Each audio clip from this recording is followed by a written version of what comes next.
Screen now, That sounds good. and let's just get going. Yeah, let's get started. Continue basic. Let me Oh, do Nicole, Google. here we go. Oh, Nicole, Calgary, Alberta, where it's snowing and very wintry today. Ooh, Uh-oh, is it so wintry? All right, that's fine.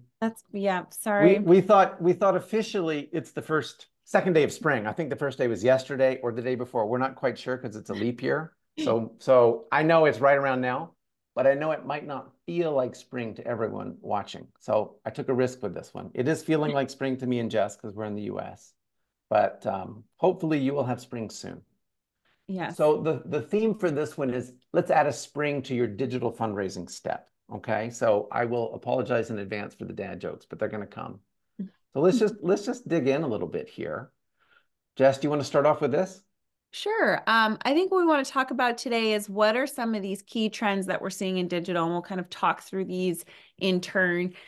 First, it's the idea of digital first fundraising. What does that mean? Why is that important? What metrics are we seeing around that? We'll talk about funnels, which if you've spoken with Phillip and I before, you know we love talking about the donation for the marketing funnel, donation conversion funnel that we use.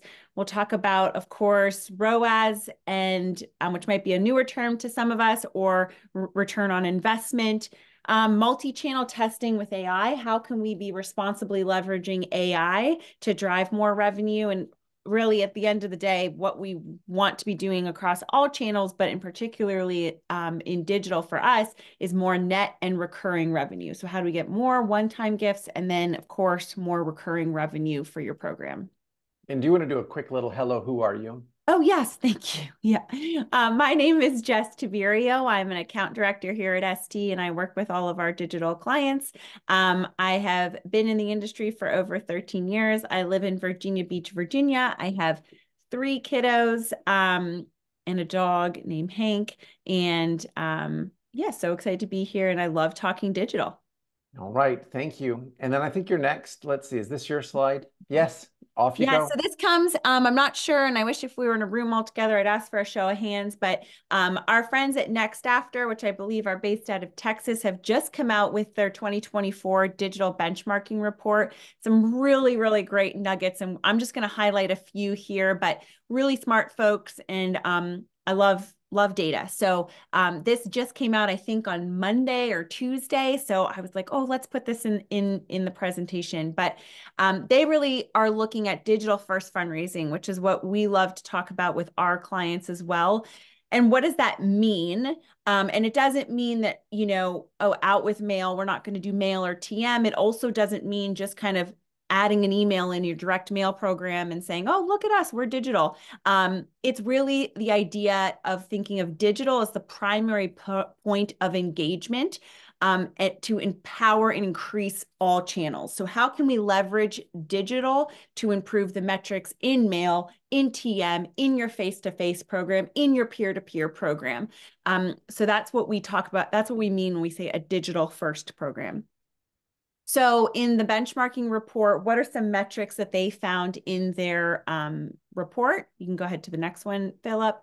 So they found that digital first organizations, so organizations who kind of, like I said, put digital in a lead position, are growing 12.7% faster than the average non-for-profit.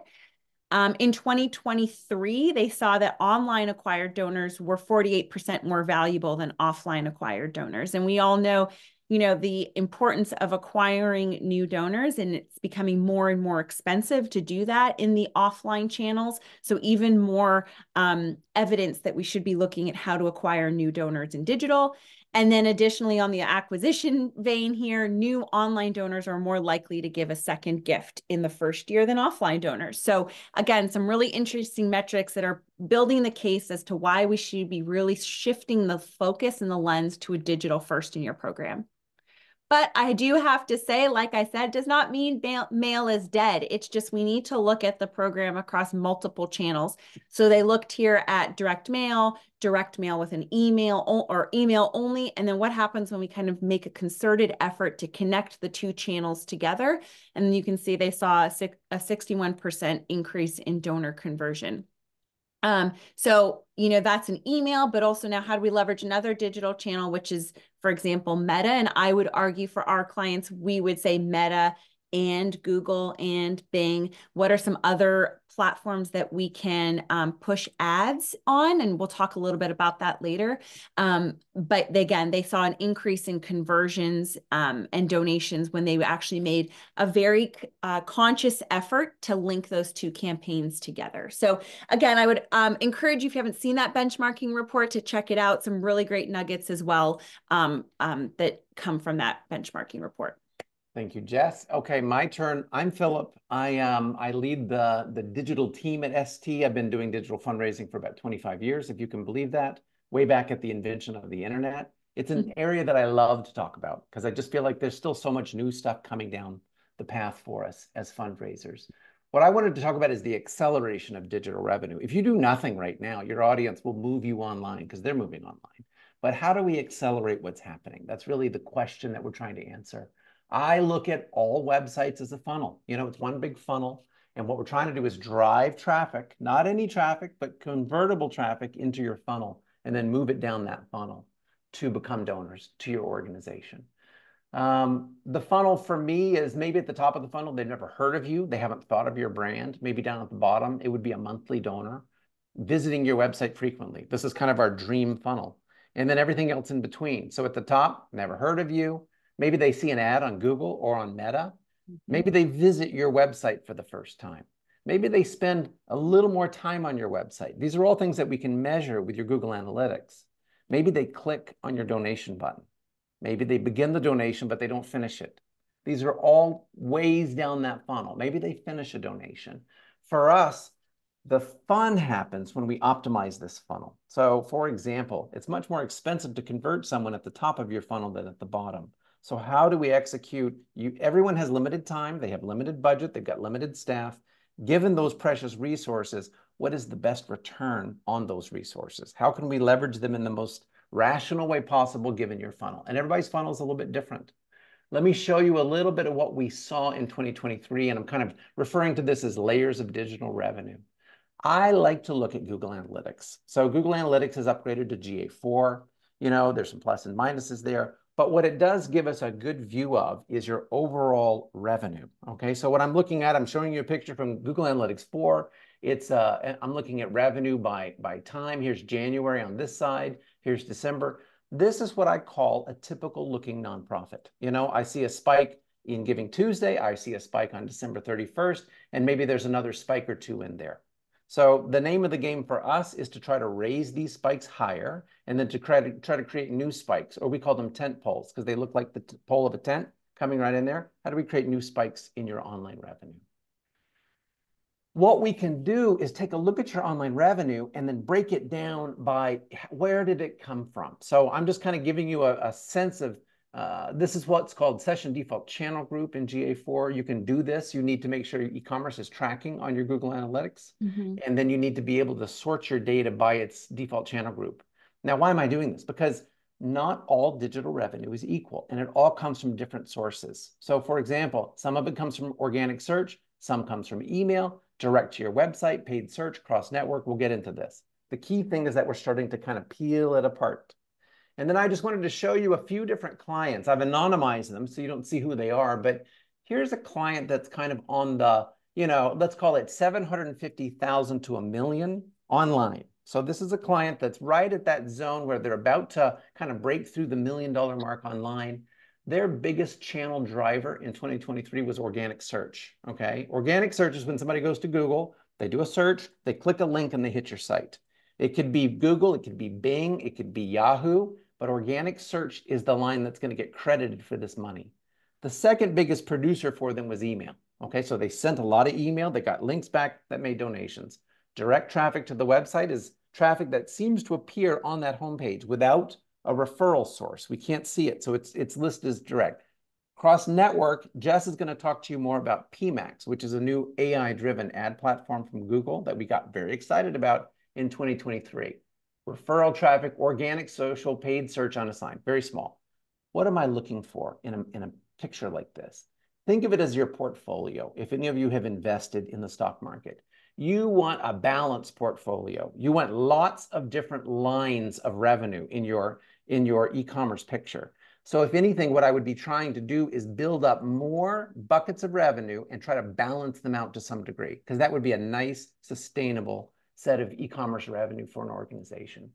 Let's The go other to a, thing I should say yeah, as well is Jess. why we kind of look at this from a channel perspective as opposed to, oh, you just raised $1 million online. Is it we all have budgets that allocated to spend. So people say, you know, I have, let's just say hypothetically, I have, you know, $80,000 to spend in digital this year. Where do I spend that? So our first step would say, okay, let's look at your Google Analytics and let's see what makes sense from a return on investment perspective. And also, like Phillip said, what makes sense in terms of diversifying your revenue sources? Where should we put that money? Where should we put that investment? So that's why we use Google Analytics to kind of help guide that conversation so that we're making informed decisions about where to put your organization's investment into. Exactly. Here's a slightly larger one. This organization got up to the $2 million mark online. So I'm just looking at online revenues at this point. You notice that paid search was their biggest producer, which is interesting. They're very active in paid search, primarily on Google, but also on Bing. So this was their biggest moneymaker, was their paid search. Organic search was number 2 in this case.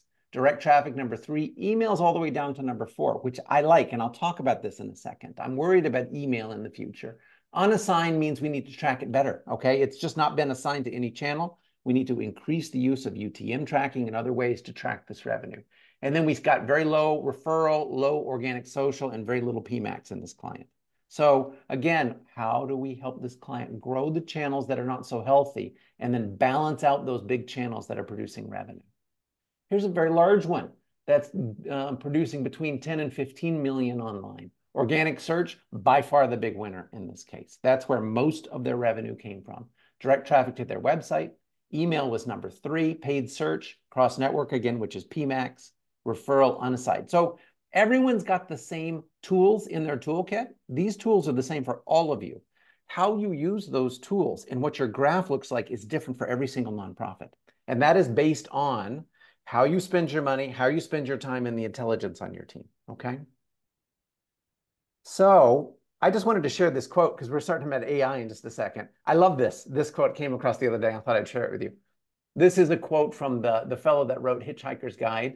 I've come up with a set of rules that describe our reaction to technologies. Number 1, anything that is in the world when you're born is normal and ordinary and is just a natural part of the way the world works. Number 2, anything that's invented between when you're 15 and 35 is new and exciting and revolutionary, and you can probably get a career in it. Number 3, anything invented after you're 35 is against the natural order of things.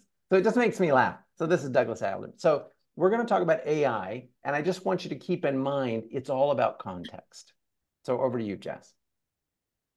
Okay, so we obviously have lots of data in our CRM, but we're talking about data that we can gather from outside the CRM. So let's talk about Google Paid. And like we said, Google is one platform. You can do paid advertising on Meta. You could also do paid advertising on Bing, but we're going to focus for this moment on Google.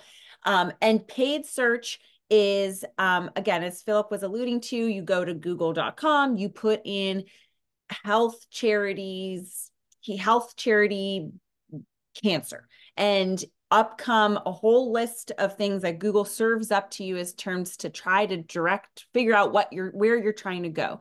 And what we do with paid search is we can actually bid on that term, if you were a cancer charity, for example, so that you see an ad. We serve up an ad at the top of the page. I'm sure we've all seen this before. This has kind of been around for quite some time, but you're having to bid on these words. You have to bid on your actual organization name, so that if someone's looking for, you know, Habitat for Humanity Canada, and someone types into Google, we go to the top of the list, but also trying to find just general folks looking for us.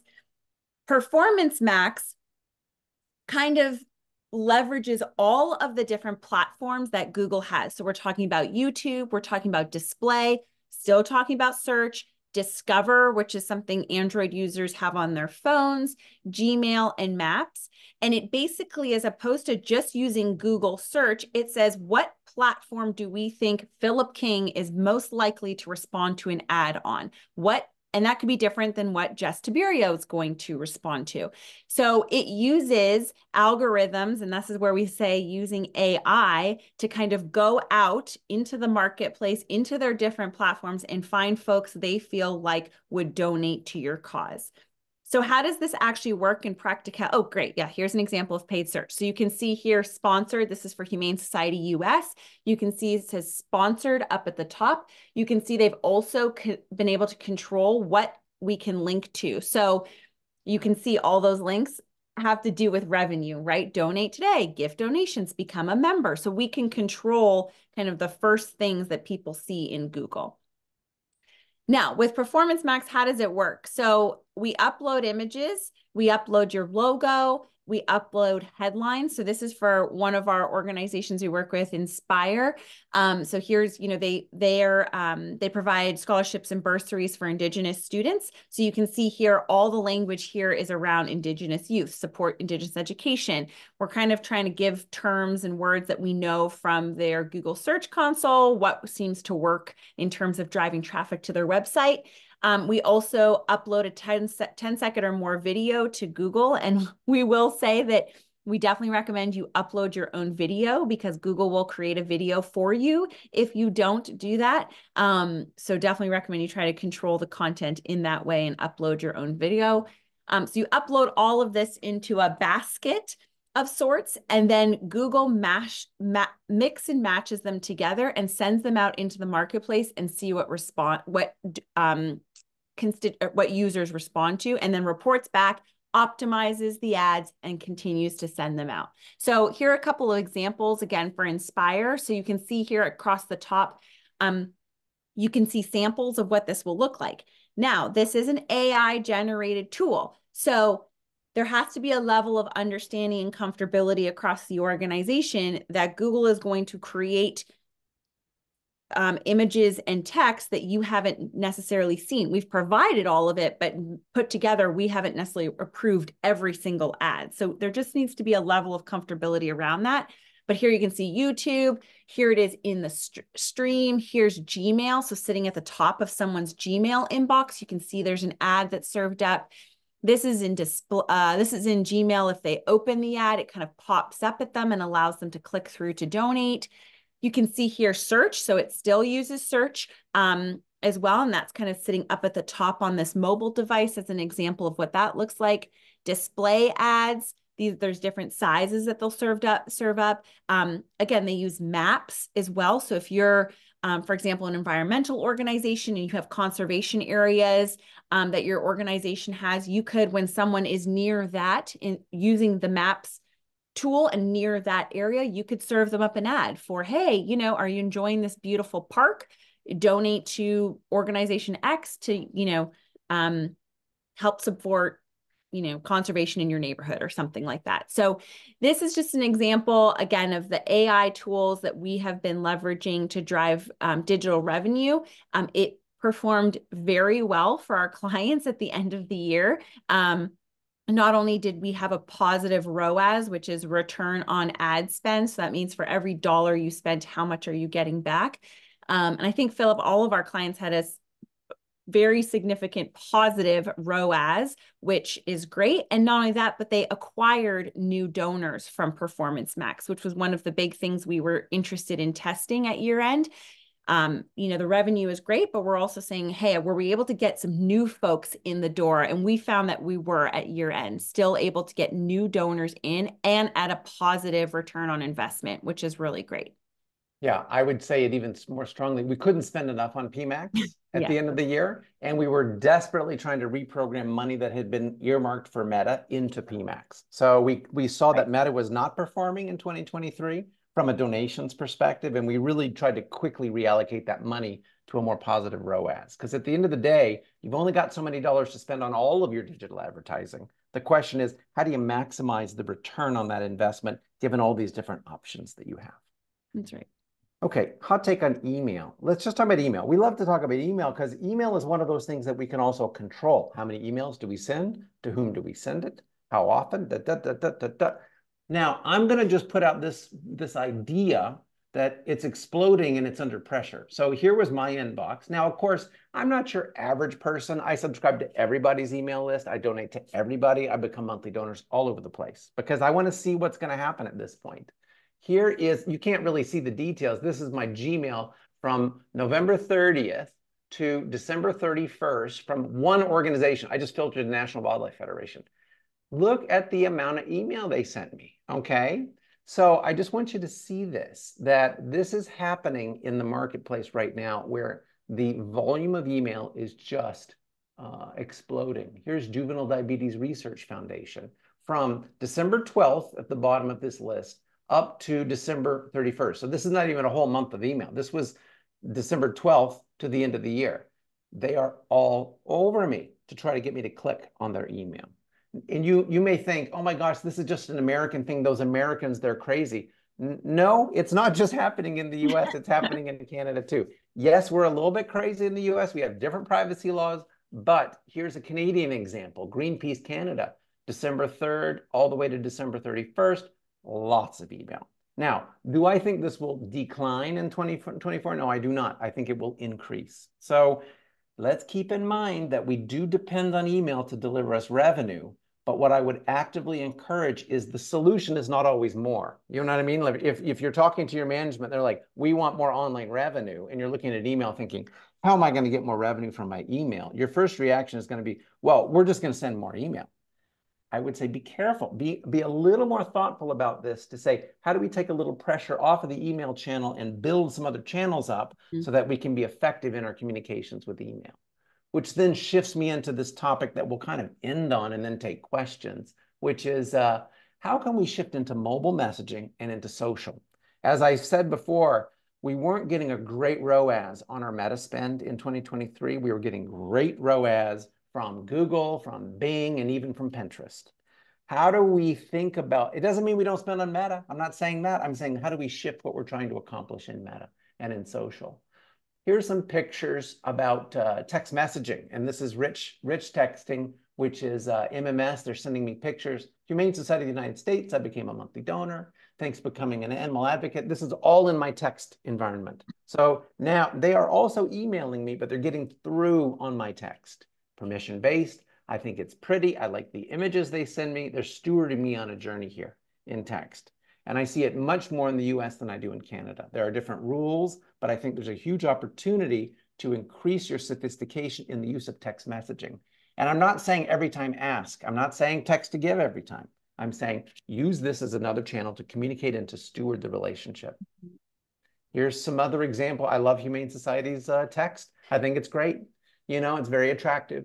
Here's what it looks like. Yeah, and this is on Meta, so you can see what we're seeing in text. They're also pushing onto Meta. You know, again, just continuity across the channels here for HSUS. Okay.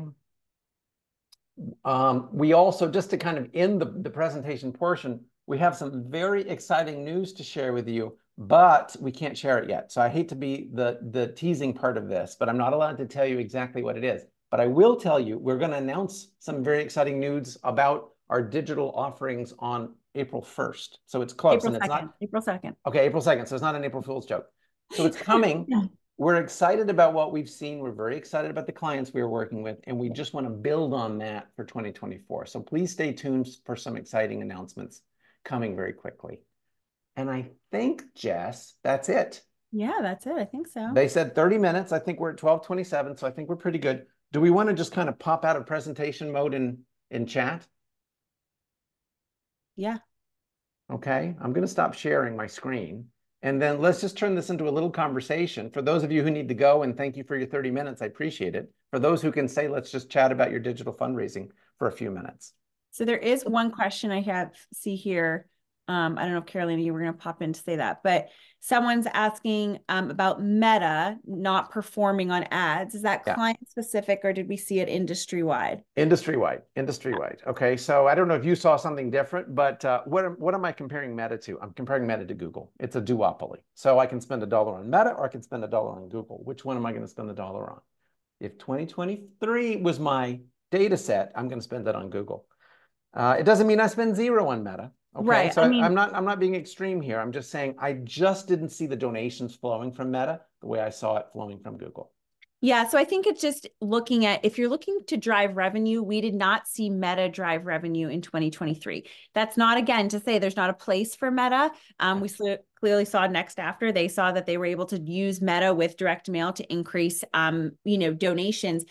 We did see, what we've done with some of our clients in Meta, still spending in Meta is doing get seen campaigns. So that's, kind of a visibility campaign. It's kind of like a two-step campaign, and we were able to kind of track that and still get donations. It's just we're not seeing the same ROAS in Meta when we're specifically looking on a return. But we still feel like there's a place for Meta. It's Yeah. just if you're trying to drive digital revenue, that's not necessarily the first place I would look to put investment at this time.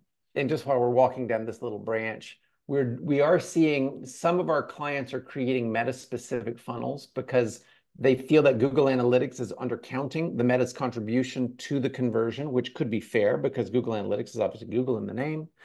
So what you can think about are having landing pages that are specific to Meta, having a landing page or a donation form that's specific to Meta. So again, not counting Meta out, there were changes in privacy on the iPhone that made Meta much more difficult to convert from. So we just want to be able to keep that in mind.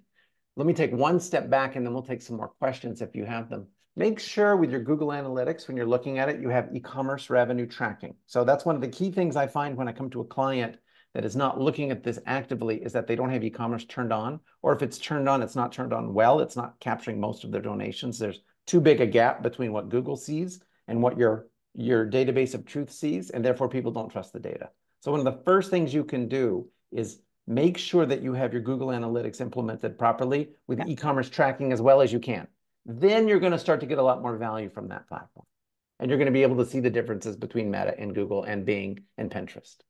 And other things that you're going to see as well in Google Analytics, obviously, like we're always really focused on revenue, but you're also going to see how people are landing on your page, where they're spending the most time, what are your most searched pages. So for some of our clients, we've found, hey, this page is the most visited page on your site. How could we leverage that and have a donation ask as part of that page? We have a client where they have a photo of the day. So how could we ask for a donation as part of that? Not to interrupt folks enjoying that page, but just to really leverage the traffic that's going to that one page. So there's lots of metrics within Google beyond just, what's converting the best in terms of revenue, that can help provide insight. What search terms are people using?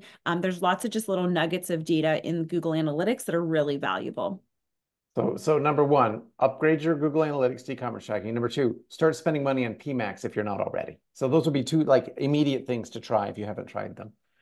We've got a question about sharing the conversation. Yes, no problem. We can share the conversation. If you'll email one of us afterward, I'll be happy to share a copy of these slides if that will help you with your internal conversations.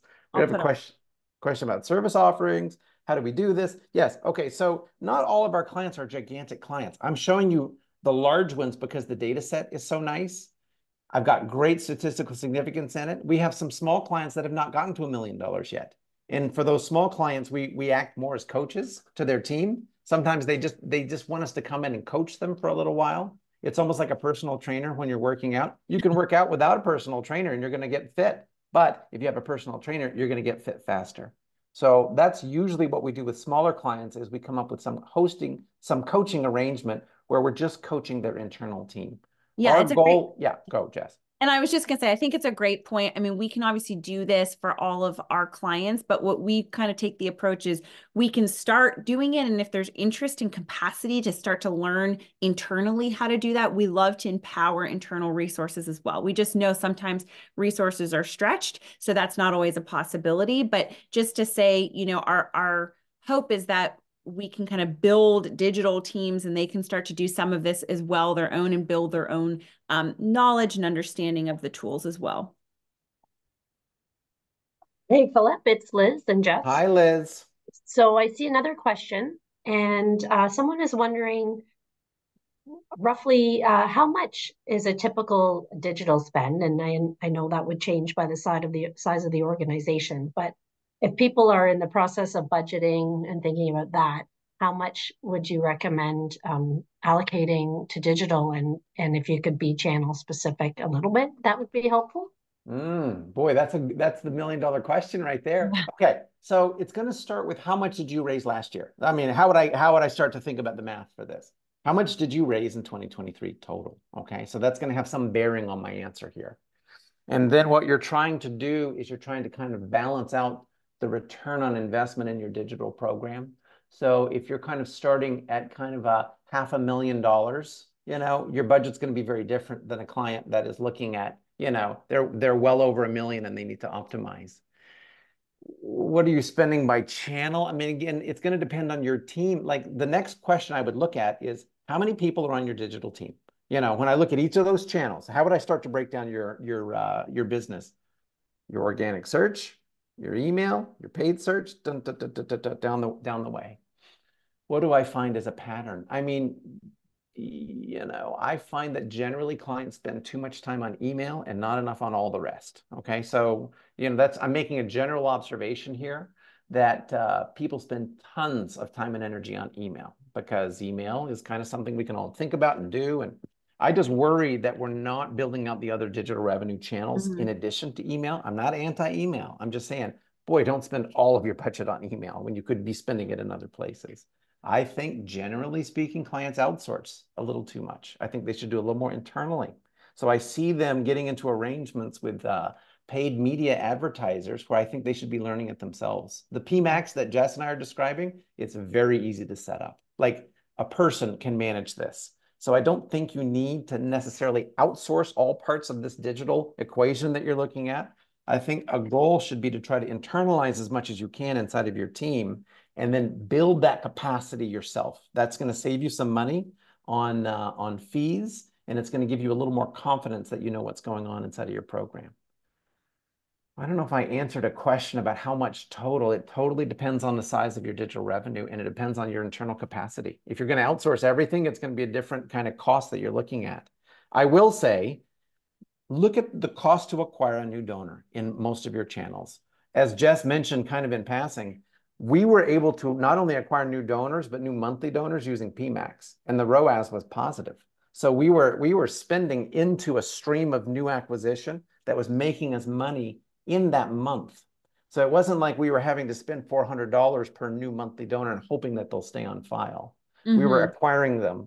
So I do think generally digital is going to be your lowest cost acquisition channel that I'm aware of that you could possibly use. I just find that sometimes people, they keep digital in a little bit of a bubble and they don't let it walk around into other parts of the organization like Jess was talking about. How do we combine your digital team with your face-to-face team? How do we combine your digital team with your direct mail team? I think that's a big area of opportunity in 2024. Jess, you want to add to any of that? No, I think that's great. So it's Liz again, and there's another question here, and you just actually started to answer it. And the question is this: the digital landscape is changing so rapidly. Yeah. How do you keep on top of it? And do you have any predictions, either of you, for the future? You want to start, Jess? Yeah, I mean, I think it is rapidly changing. I think that's why we use a pretty agile approach to what we do. So that means we need, there's a certain amount of testing and let's test and see how it does. And we're not sure how it's going to go, but that's okay because we're going to learn something either way. So there are new tools. Again, with some of our clients, we're testing things that are way outside the box. It's a test. We're not throwing tons of investment behind it, but our feeling, and Phillip and I were at another conference, it was like, if we can make these little steps forward over time, we're going to make a really big change. And that's the way we kind of approach it. We're not saying, we're not coming in and saying, oh, we got to change your whole CRM and you got to move to, this kind of, that's a huge change. That's not what I think we're going to really, that's not the best approach. It's what small things can we test and what small things can we adjust. And that over time is going to make a really big difference. What was the other part of your question, Oh, Liz? let me shout out another agency that we love, which is M&R out of California. Yeah. So they publish a benchmarks report, which is my favorite benchmarks report when it comes to digital fundraising. And what we try to do is we get all of our clients to participate in the M&R benchmarking study so that they will get a report that shows them where do they sit compared to everybody else.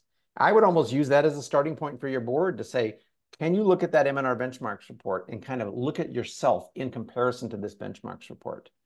That's a great way to see how you're doing. But the best place to benchmark is where you are today, or let's say 2023.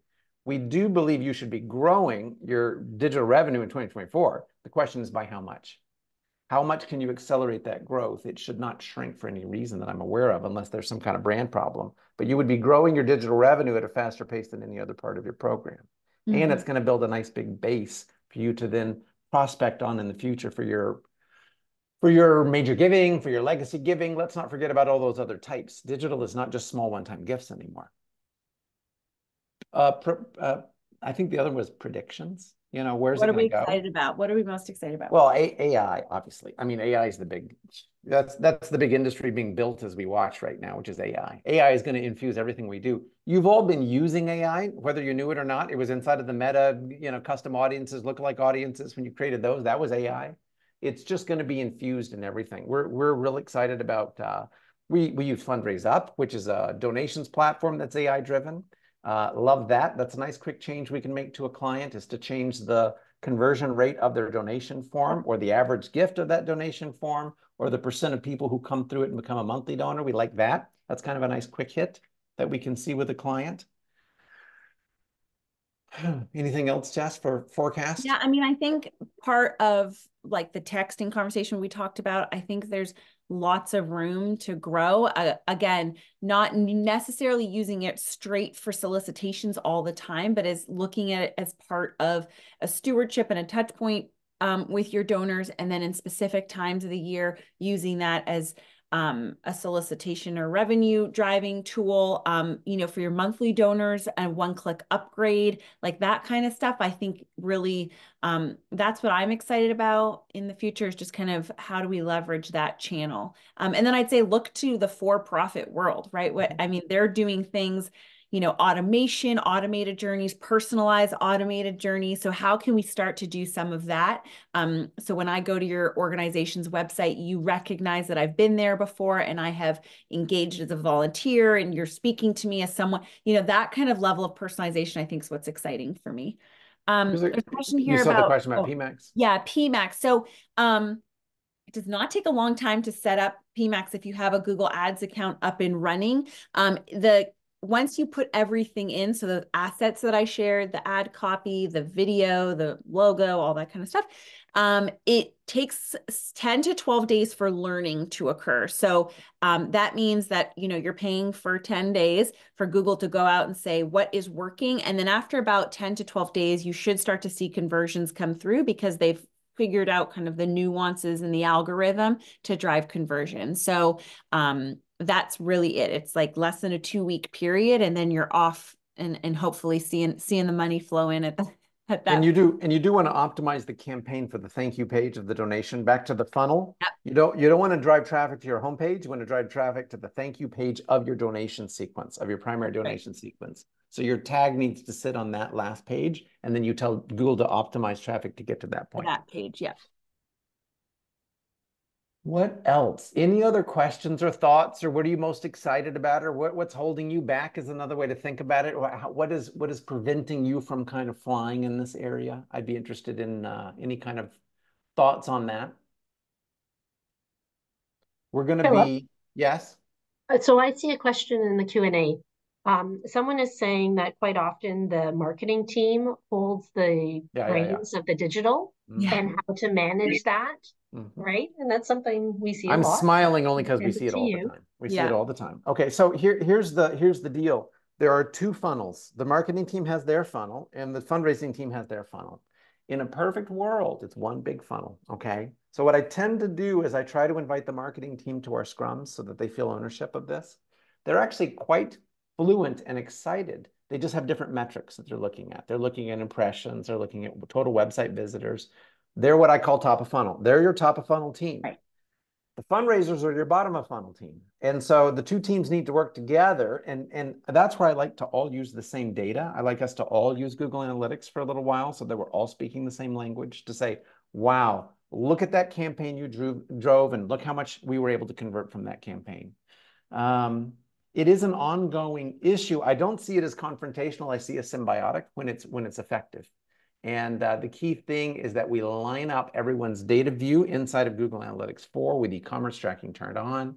We use things like UTM tracking, which is a type of campaign tracking, so that the marketing team is using UTM codes that we can measure in Google Analytics so we can see how much of that marketing effort then resulted in donations. Knowing that their prime objective is not necessarily donations. It may be awareness. It may be a new demographic. That's fine. As long as we're using the same language, we can start to see each other as part of the same funnel. They're the top, we're the bottom. It should all flow nicely. And it takes time. You just have to be patient with people. And I think the way to start that conversation is, hey, I would love to, have read-only access to Google Analytics. I mean, that's kind of how we always approach it, is could we just have read-only access and take a look? And then, there's undoubtedly going to be insights that we can glean from that. And then, like Phillip said, really inviting them in to be in a collaborative working meeting is normally how we kind of start that relationship or build it. Hey, if anybody's going to be at AFP Icon, just to give a little shout out, I'm going to be there presenting on Monday, which I think is I can't remember, the April whatever. It's the day that there's the solar eclipse in Toronto. So if you're at AFP Icon, please stop by and say hi. And then we've got a little reception party. ST is doing a little reception with the Nonprofit Alliance, which is out of Washington, D.C. that evening, I think at 5 o'clock. So keep that on your radar. And like I said, stay tuned. We're going to be announcing something quite exciting on April 2nd. Okay. So that's coming out in a couple of weeks too. And I hope everybody enjoys their spring. I mean, it is spring. Hopefully you'll get some nice flowers up there. Yes. And I put our emails in the chat as well. Please feel free to reach out to us or, anyone at ST if you'd love. We'd love to continue the conversation with anyone who's interested. All right. Thank you. Thank you all. Thanks for your time. Take care. Have a good Thursday. Thanks so much. Bye.